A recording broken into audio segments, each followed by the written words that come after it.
जोड़े कर चरणों में झुकाया माथा। विनती मेरी सुन लो मेरे सद्गुरु नाथा। रहे ना रहे भाव तेरे चरणों में आया।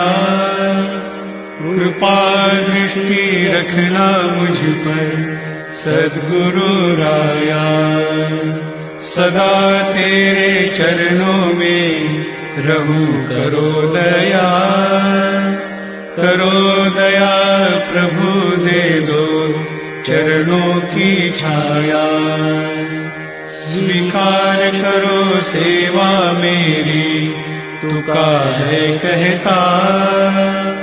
माया के बंधन तोड़ो जग के विधाता।